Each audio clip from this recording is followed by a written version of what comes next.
തദ്ദേശ തെരഞ്ഞെടുപ്പിൽ വോട്ടില്ലെന്ന് ചൂണ്ടിക്കാട്ടി കോഴിക്കോട്ടെ UDF സ്ഥാനാർത്ഥി VM വിനു നൽകിയ ഹർജി ഹൈക്കോടതി തള്ളി. സെലിബ്രിറ്റിക്ക് പ്രത്യേക പരിഗണനയില്ലെന്ന് കോടതി വിമർശിച്ചു. സെലിബ്രിറ്റി ആയതുകൊണ്ട് മാത്രം അനുകൂല ഉത്തരവ് നൽകാനാകില്ല. വോട്ടർ പട്ടികയിൽ പേര് ഉൾപ്പെടുത്താൻ സമയമുണ്ടായിരുന്നു. രാഷ്ട്രീയ വൈര്യമാണ് പേര് വെട്ടാൻ കാരണമെന്ന വാദം അത്ഭുതപ്പെടുത്തുന്നുവെന്നും കോടതി വിമർശിച്ചു. അഹമ്മദ് മുസ്തഫയും ടി നന്ദഗോപാലും ചേരുന്നുണ്ട്. ആദ്യം മുസ്തഫയിലേക്ക്. മുസ്തഫ, എന്തൊക്കെ ഈ കേസുമായി ബന്ധപ്പെട്ട് എന്തൊക്കെ കാര്യങ്ങളാണ് കോടതി പറഞ്ഞിരിക്കുന്നത്? എങ്ങനെയാണ് വിമർശനം ഉണ്ടായത്? എന്തൊക്കെ സംഭവിച്ചു കോടതി? 2020-21 ലോക്സഭാ തെരഞ്ഞെടുപ്പിന്റെ പട്ടികയിൽ ആ പട്ടികയിൽ വോട്ടർ പട്ടികയിൽ പേരുണ്ടായിരുന്നു. അതുകൊണ്ട് ഈ ലോക്സഭാ തെരഞ്ഞെടുപ്പിൽ പേരുള്ള ഒരാളെന്നുള്ള നിലയ്ക്ക് തദ്ദേശ തെരഞ്ഞെടുപ്പിലും വോട്ടർ പട്ടികയിൽ തന്റെ പേരുണ്ടാകുമെന്നായിരുന്നു ഉറച്ച വിശ്വാസം. താൻ ഒരു സെലിബ്രിറ്റിയാണ്, സാധാരണക്കാരനായ അല്ലെങ്കിൽ രാഷ്ട്രീയത്തിൽ കാര്യമായി ഇടപെടുന്ന ഒരാളല്ല. അതുകൊണ്ട് അത്തരം കാര്യങ്ങൾ നോക്കിയതുമില്ല.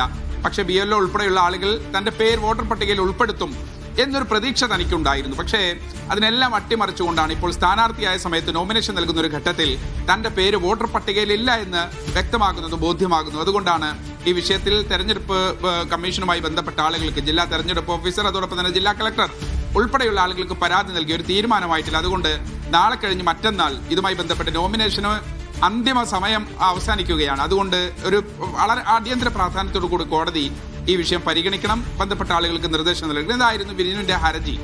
ആ ഹർജി തുടക്കം മുതൽ തന്നെ കോടതി അതിനെ അംഗീകരിക്കുന്ന തരത്തിലല്ല, അനുഭാവപൂർണ്ണമല്ല കോടതി പ്രതികരിച്ചത്. കാര്യം സെലിബ്രിറ്റികൾക്ക് പ്രത്യേകമായി പരിഗണന നൽകാനാവില്ല. ഏതെങ്കിലും തരത്തിൽ വോട്ടർ പട്ടികയിൽ നിരവധി ഘട്ടങ്ങൾ ഇതുമായി ബന്ധപ്പെട്ട് വോട്ട് ചേർക്കലുമായി ബന്ധപ്പെട്ട് കഴിഞ്ഞുപോയി. ഒരു ഘട്ടത്തിലും ഇടപെടാതെ ഇപ്പോൾ ഒരു വിയോജിപ്പ് പറയുന്നത് ഒരു തരത്തിലും ന്യായീകരിക്കാൻ കഴിയില്ല എന്ന് കോടതി തീർത്തു പറയുകയാണ്. മാത്രമല്ല, നോക്കൂ, ഈ തെരഞ്ഞെടുപ്പിന്റെ വോട്ടർ പട്ടിക പ്രസിദ്ധീകരിക്കുന്ന വിവിധ ഘട്ടങ്ങളുണ്ട്. പ്രിലിമിനറി പട്ടിക പ്രസിദ്ധീകരിക്കുന്നു, അതിൽ ഉൾപ്പെട്ടോ ഇല്ലയോ എന്ന് നോക്കാൻ, വെരിഫൈ ചെയ്യാൻ മറ്റൊരു പട്ടിക പ്രസിദ്ധീകരിക്കുന്നു, അന്തിമ പട്ടിക പ്രസിദ്ധീകരിക്കുന്നു. വീണ്ടും ഉൾപ്പെടാത്ത ആളുകൾക്ക് നവംബർ 4, 5 തീയതികളിൽ അവസരങ്ങൾ ഉണ്ടായിരുന്നു.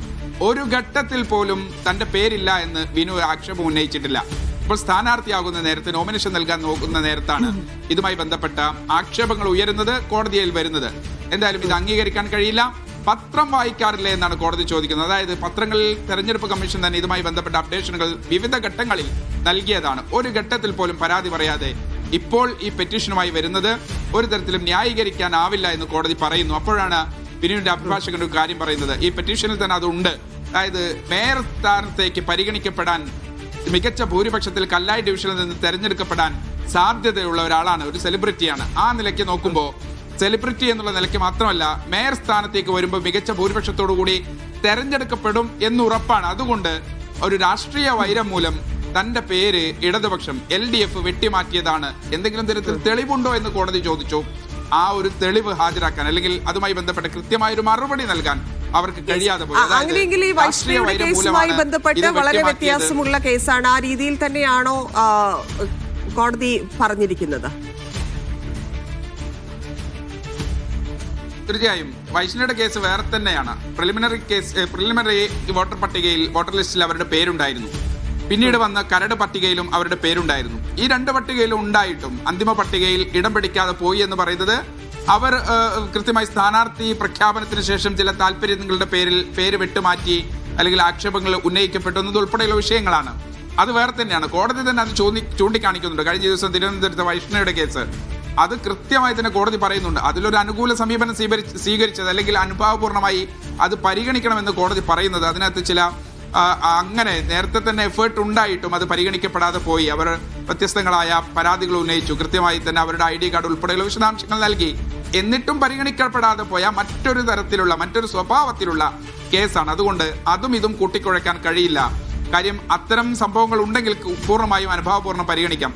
ഇത് 2020-21 വോട്ടർ പട്ടികയിൽ പേരുള്ള ഒരാൾ അത് ഇപ്പോഴും ഉണ്ടാകുമോ എന്ന് വോട്ടർ പട്ടിക പ്രസിദ്ധീകരിക്കുന്ന സമയത്ത് നോക്കേണ്ടതല്ലേ? കോടതി ചില പരിഹാസങ്ങൾ കൂടി നടത്തുന്നുണ്ട്. അതായത് സെലിബ്രിറ്റി എന്നുള്ള നിലയ്ക്ക് പ്രത്യേകമായി പരിഗണനയൊന്നും നൽകാൻ കഴിയില്ല. അദ്ദേഹത്തിന്റെ ഏറ്റവും പ്രധാനപ്പെട്ട വാദം അതായിരുന്നു. താൻ സെലിബ്രിറ്റി ആയതുകൊണ്ട് അദ്ദേഹം ഒരു രാഷ്ട്രീയ പാർട്ടിയെ പ്രതിനിധീകരിച്ച് മത്സരിക്കാൻ ഇറങ്ങുന്ന ഒരാളാണ്. ഒരു രാഷ്ട്രീയ മത്സരത്തിന് ഇറങ്ങുന്ന ഒരാള് സെലിബ്രിറ്റി ആയതുകൊണ്ട് ഇതൊന്നും ശ്രദ്ധിക്കാൻ പറ്റിയില്ല എന്നായിരുന്നു അദ്ദേഹത്തിന്റെ പ്രധാന വാദം. അതിനെങ്ങനെയാണ് കോടതി മറുപടി പറഞ്ഞത്?